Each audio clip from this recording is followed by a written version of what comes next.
The rain had started falling in sheets when the boy's wheelchair broke down. His small hands gripped the handlebars, but the wheels wouldn't turn. He tried again, pushing with everything he had, but it was useless. The sidewalk was wet and slick, and his eyes, wide with worry, darted up and down the street. There was no one in sight, no one to help, and the thought of being stuck here alone without any way to get home made his chest tighten. His name was Timmy, and though he was just 10 years old, he had learned early on that the world didn't always make room for people like him. The disabled, the ones who needed extra help just to get by. He had been born with a condition that left him confined to a wheelchair for most of his life. The streets he once played on had become barriers, places he couldn't cross without a struggle. The ramps at most curbs were too high, the roads too bumpy, and the few sidewalks that were properly paved still had cracks in them. He wasn't complaining, he was used to it. But today, for the first time, it felt like the universe had conspired against him. His wheelchair was broken and he had no idea how to fix it. Timmy's mother was already at work and his father was out of town. Timmy had never liked the idea of depending on others, but now, stuck in the rain, he had no choice. He was about to give up and sit there until someone came by when he noticed an older man walking towards him. The man was hunched over, a small grease stain on his blue overalls.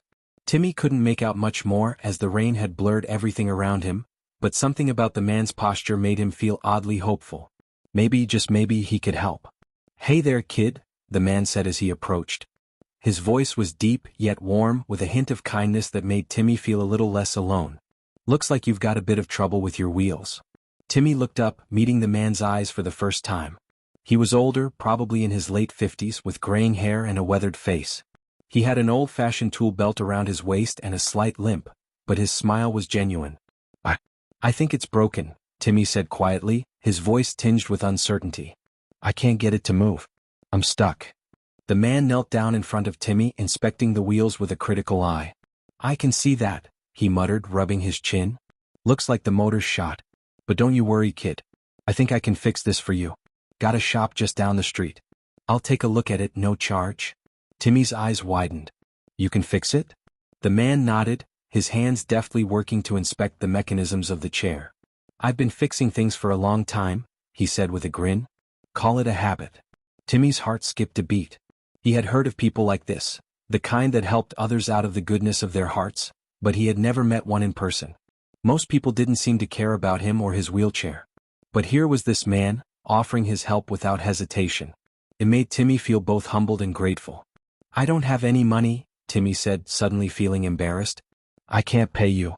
The man waved a hand dismissively, continuing to inspect the wheelchair. "Don't worry about that. You're not gonna need money for this.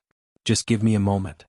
With practiced ease, the man began disassembling the chair, his hands moving quickly, pulling out screws and adjusting parts with surprising finesse. Timmy watched, fascinated by the ease with which the man worked. The rain had begun to ease, but the air was still cool, and the sound of the man's work filled the space between them. "I'm Tom," the man said after a while, looking up from the chair's motor. "And you are?" "Timmy," the boy replied. "Oh, I don't know what to say. Thank you for helping me." Tom smiled, his hands still working on the chair. "It's no problem. Helping out where I can, that's what I do. You shouldn't have to worry about getting stuck out here." Timmy, who had grown accustomed to doing things on his own, felt a weight lifting off his shoulders. This stranger had stepped in to help when he needed it most. It wasn't just about fixing his wheelchair. It was about kindness, and for the first time in a long while, Timmy felt like the world wasn't as cold as it sometimes seemed. After what felt like hours, Tom stood back and wiped his hands on a rag. "There we go. All set. Try it now." Timmy's hands gripped the chair's handlebars with a mixture of excitement and caution. He pushed forward tentatively, and to his amazement, the wheels spun perfectly. It was as if the wheelchair had never been broken at all. "Wow!" Timmy exclaimed. "It's perfect. Thank you. Thank you so much, Tom." Tom chuckled, a deep, rumbling laugh. "It's nothing, kid. Just pay it forward sometime, that's all I ask." Timmy grinned, feeling lighter than he had all day. "I will, I promise." As the boy rolled down the sidewalk, he glanced back, eager to thank the mechanic once more, but Tom had already disappeared into the street, his figure blending with the fading light. Timmy felt a sudden sense of wonder. He couldn't have imagined a better ending to his day. The kindness of a stranger had turned a nightmare into something beautiful. Weeks passed, and life continued as usual for Timmy. His wheelchair worked perfectly, and although he often found himself in situations that challenged his independence, He knew that there was kindness in the world, people like Tom who went out of their way to help without asking for anything in return. Timmy tried to hold on to that lesson as he navigated his life, knowing that small acts of goodness could change everything. Then one day as Timmy was heading home from school, he noticed a sleek black car pulling up in front of his house. The windows were tinted and the car looked out of place in their neighborhood. Before he could think twice, the driver's side door opened, and a tall man in a business suit stepped out, holding a briefcase. Timmy stared, unsure what was happening, but then the man walked toward him, a confident yet kind smile on his face. "Are you Timmy?" the man asked, his voice smooth but friendly. Timmy nodded, unsure of who this was. "Yeah, that's me. Who are you?" "My name is Daniel Anderson," the man said, extending a hand. "I'm here on behalf of Tom, the mechanic who fixed your chair." Timmy felt a flutter of recognition. "Tom? He's the one who fixed my wheelchair, yeah." Daniel smiled warmly. "That's right. Tom wanted me to deliver something to you.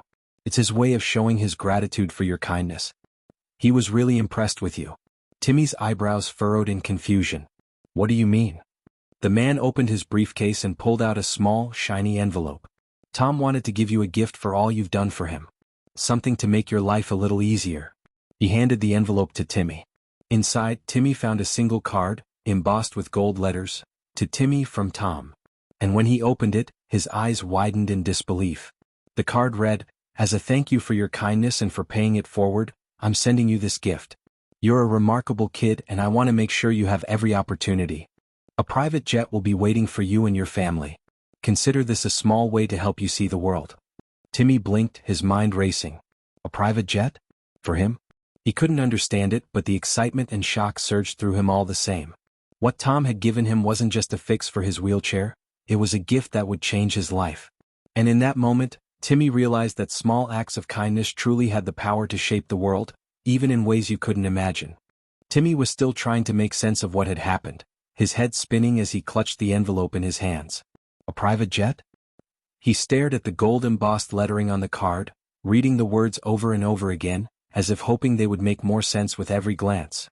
He had always dreamed of traveling, of going beyond the small, familiar streets of his neighborhood, but the idea of actually flying in a private jet felt like something out of a storybook. Something so far out of reach, so beyond anything his life had ever given him, that it seemed almost impossible. He stood frozen on the front steps of his house, Daniel Anderson, the well-dressed man who had delivered the envelope, waiting patiently beside him. Timmy could feel the weight of the situation pressing down on him. A private jet. A gift from a man he barely knew, someone who had stepped in to help him when his wheelchair had broken, without asking for anything in return. Tom, the mechanic, had somehow seen something in him, something worthy of such an incredible gesture. I don't understand," Timmy finally stammered, still trying to comprehend the enormity of what was being offered. "Why would Tom do this for me? I didn't do anything special." Daniel smiled kindly as if he had heard this same confusion many times before. "Tom sees the good in people, Timmy. You helped him. You showed him kindness in a world that sometimes forgets how important that is. He wanted to return the favor in a way that could make a real difference in your life." Timmy shook his head, not quite able to process the words. His life had always been simple. He didn't have much and he had grown accustomed to it. His wheelchair had been his constant companion, something that allowed him to move around, but it was also a reminder of his limitations. He had learned to live within those limitations, to find his joy in the small things. But this felt like an entirely different world, one that Timmy wasn't sure he belonged to. "Tom really wants me to go?"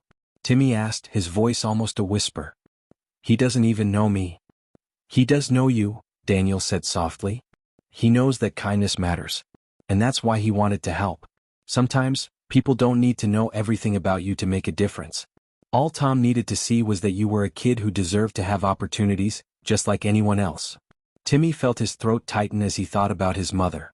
She had worked tirelessly to make sure he had everything he needed, but there was no denying that their life had been a struggle. There were no vacations, no trips to see the world, no luxuries.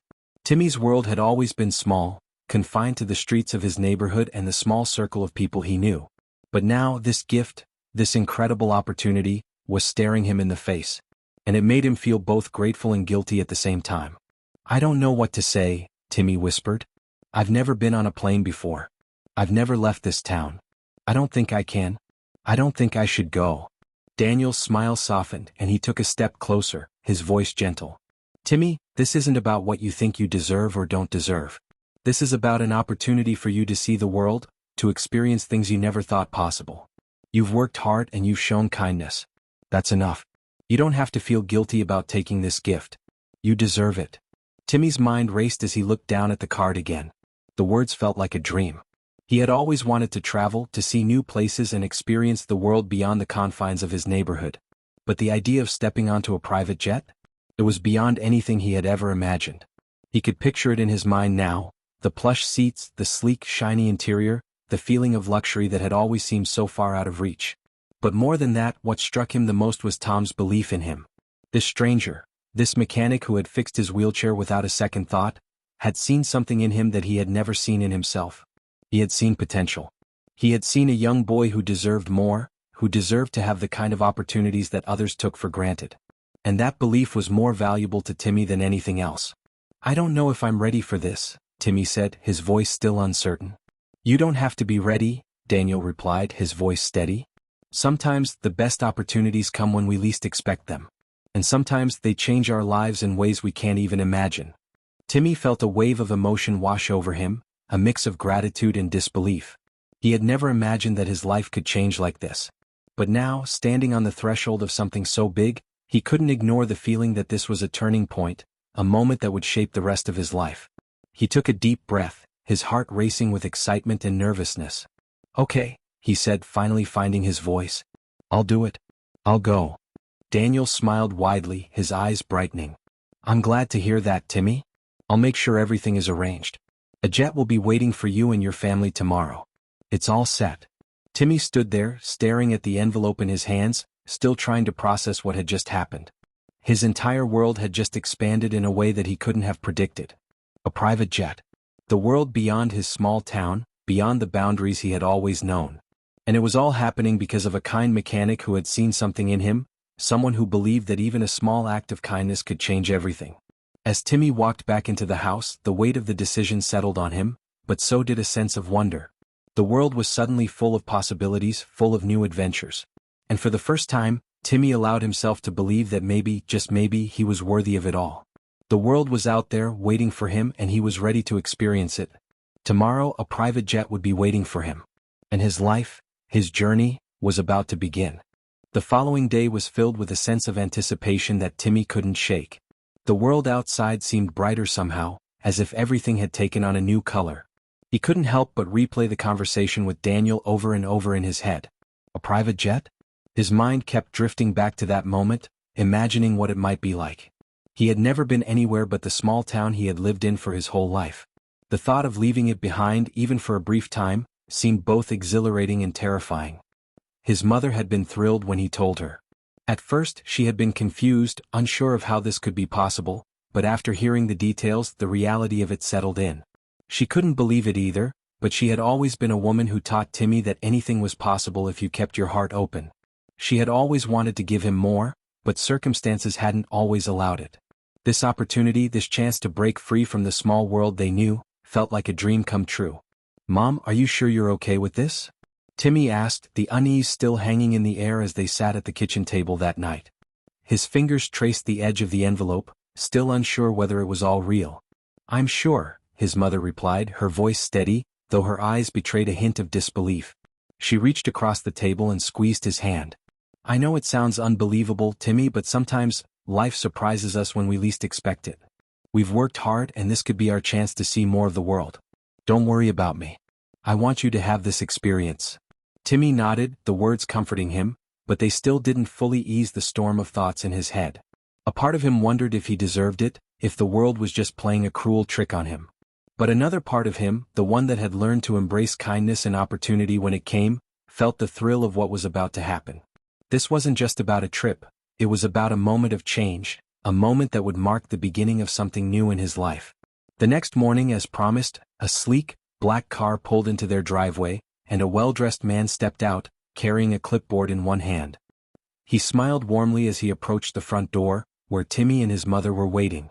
Good morning, Mrs. Campbell, Timmy, the man greeted. I'm here to take you to the airport. Your jet is ready and waiting for you. Timmy's heart raced in his chest, but it wasn't from fear. It was excitement, pure, unfiltered excitement. He had never seen a car like the one that had just pulled up. It gleamed in the sunlight, its polished surface reflecting the morning sky. His mother, with a soft smile on her face, looked as if she too could hardly believe what was happening. "This is really happening, isn't it?" she whispered to Timmy as they walked toward the car. "I think so," Timmy replied, his voice thick with emotion. "I still don't know how. But it's happening." The car ride to the airport was quiet but filled with a sense of anticipation. Timmy looked out the window at the passing scenery, his mind drifting to the places he had only ever read about or seen on TV. For the first time he imagined himself stepping outside of everything that had always been his world. The familiar streets, the small school, the comfortable but limiting life he had lived. When they arrived at the airport, Timmy's heart nearly stopped. He had never seen anything like it. The private jet sat on the tarmac, its sleek silver body shining in the sunlight. The steps were already lowered and a crew of attendants stood by, waiting to welcome them aboard. It looked like something out of a movie, something that belonged to a world Timmy couldn't have even dreamed of. "This is it, Timmy," his mother said, her voice full of wonder as she touched his arm. "This is the beginning of something incredible." They were escorted up the stairs and into the jet, where plush leather seats lined the cabin. The interior was spacious, more luxurious than anything Timmy had ever seen. Everything was pristine, from the polished wood accents to the shimmering gold details. The flight attendants greeted them with warm smiles, offering refreshments and guiding them to their seats. It was like a dream. Timmy settled into one of the seats, gazing out the window as the plane taxied down the runway. The world below them seemed to shrink, the houses, the streets, the cars all looking so small and distant. The hum of the engines grew louder and soon the jet was soaring into the sky, climbing higher and higher, leaving behind everything Timmy had ever known. For the first time in his life, Timmy felt weightless, not just because of the flight but because of the overwhelming sense of possibility that filled him. The world stretched out before him, wide and full of potential. He didn't know where this journey would take him, but he knew that something had changed. This was a turning point, a moment when his life, which had always been confined to the limits of his wheelchair and the small world around him, had expanded beyond what he could have ever imagined. As they flew through the clouds, the realization hit Timmy. He wasn't just flying in a private jet. He was flying toward his future, a future that had been unlocked by the kindness of a stranger, a man named Tom who had fixed his wheelchair. That single simple act had opened a door to a life Timmy hadn't known was possible. Timmy's mother turned to him, her eyes sparkling. "You know, this could be just the beginning, Timmy. Maybe there's so much more ahead of you than you ever thought." Timmy nodded, his heart full. "I think so, Mom. I really think so." And as they flew through the skies, heading toward a world of new experiences, new horizons, Timmy felt a surge of hope and excitement unlike anything he had ever felt. The sky was no longer the limit, it was only the beginning. The flight continued, and as the jet soared through the sky, the initial excitement that had filled Timmy's chest began to settle into something deeper, something calmer, more reflective. He watched the world below shrink into the distance, feeling the weight of the moment, the weight of this gift, pressing in on him. It wasn't just about the private jet or the luxury that surrounded him, it was about everything that had led him here, everything that had changed in his life since the day his wheelchair broke down. Tom, the mechanic, had fixed his chair without a second thought. The simple, generous act had set off a chain of events that Timmy still didn't quite understand, but he was beginning to realize that it wasn't just the repair itself that had been the gift, it was the kindness behind it. Tom had seen something in him, something worth investing in, even when Timmy hadn't been able to see it himself. His mother, sitting next to him, had grown quiet as well, her eyes fixed on the horizon outside. She had always carried herself with strength, shouldering the burdens of their small world, but now, her face softened with the relief of knowing that they were leaving behind some of that weight. The opportunity they were given felt like a dream, one that had come out of nowhere, but Timmy could see it in her eyes, the same realization that he had just had. This wasn't just about escaping their old life, it was about embracing the possibilities ahead. Timmy's mind drifted back to their home, the small, cozy house they had lived in for years. It had been a good home, a place filled with love, but it had never been anything more than what it was. It was a life of survival. His wheelchair had always been his reminder that the world was a little bit smaller for him than it was for others. But now, as the clouds passed by and the sun shone down on them from above, it felt like the world was a little bit bigger, a little more welcoming. After what felt like hours, the captain's voice came over the intercom, announcing that they were nearing their destination. Timmy looked over at his mom, whose eyes were still sparkling with wonder. It was clear that, like him, she was trying to process everything that had happened in the past few days. The jet, the gift, the whirlwind that had completely changed the course of their lives. Timmy realized, with a surge of gratitude, that it wasn't just about the material things, it was about this moment, this experience they were sharing. It was about the fact that someone had cared enough to give them this chance. As the plane began its descent, the excitement returned in full force. Timmy's heart raced again, but this time it wasn't fear or uncertainty, it was anticipation. He had no idea what to expect when they landed, where they were going, or what would come next. But for the first time he felt like he was walking into a new chapter of his life, one that was wide open with opportunity. When the plane touched down, the sound of the wheels hitting the tarmac was a soft but firm reminder that the journey had only just begun. The cabin door opened, and Timmy and his mother were greeted by a well-dressed attendant who escorted them off the plane and toward a sleek black car waiting on the runway. The drive to their destination was brief but filled with awe. Timmy couldn't stop looking out the window as they passed through the city, the tall buildings and bustling streets offering a stark contrast to the quiet, small-town life they had left behind. Everything here felt bigger, more fast-paced, and yet there was a calmness to it all, a sense that anything was possible. They arrived at a luxurious hotel, its towering glass structure gleaming under the sun, and as they stepped inside, Timmy's breath caught in his throat. He had seen pictures of places like this in magazines, but never imagined he'd step foot in one. The lobby was grand, with marble floors and crystal chandeliers that sparkled above them. It felt like stepping into a dream. "Welcome, Timmy, Mrs. Campbell," the hotel manager greeted them with a warm smile. "We've been expecting you." "Expecting us?" Timmy's mom repeated, her voice filled with curiosity. The manager nodded. "Yes, Mr. Hamilton has made arrangements for you both. We've prepared a suite for your stay. Everything is ready for you." Timmy couldn't speak as they were escorted to a private elevator, the soft hum of the elevator car filling the space between them. As the doors opened to their suite, Timmy's eyes widened even further. The suite was beyond anything he could have imagined. A spacious living room with floor-to-ceiling windows offering a panoramic view of the city, plush sofas, and a grand piano in the corner. The walls were adorned with beautiful artwork, and the air smelled faintly of fresh flowers. The hotel manager handed them a key card. "Your accommodations are all set. Should you need anything at all, please don't hesitate to ask." Timmy's mother stood frozen in the doorway, her eyes wide with disbelief. "This is incredible," she whispered, her voice barely audible. Timmy smiled, a mix of excitement and disbelief bubbling inside him. He had never been so far from home, never imagined that his life would lead him here to a place like this. "Mom, is this really happening?" he asked softly, looking at her with wide eyes. She turned to him, a smile tugging at the corner of her lips. "I don't know, Timmy. But it's happening. And it's beautiful." Later that night, as they sat down to a meal in their suite, a luxurious dinner spread out before them, Timmy's mind was still racing. The world outside their window was illuminated with lights, the skyline stretching out as far as he could see. And yet, it was the warmth of the room, the comfort of his mother's presence beside him, that made him feel like he was truly home. He glanced at the card Tom had given him, the one that had led them to this moment. It wasn't just a gesture. It was a testament to the power of kindness, to the idea that even small acts could change someone's life in ways they could never expect. Timmy had never imagined that a broken wheelchair would lead him here, but now, as he looked out over the city, he knew that his life would never be the same. "I don't know how to thank him, Mom," Timmy said quietly, his voice filled with emotion. "I don't even know what to say." "You don't have to say anything, Timmy," she replied softly. "Just live. Live fully. That's all he wanted for you." Timmy smiled, his heart full. For the first time he didn't feel limited by what he could or couldn't do. The world had opened up to him, and as he sat there in this beautiful place with his mother by his side, he knew that anything was possible. Tomorrow he would see the world. But tonight he was content to simply be.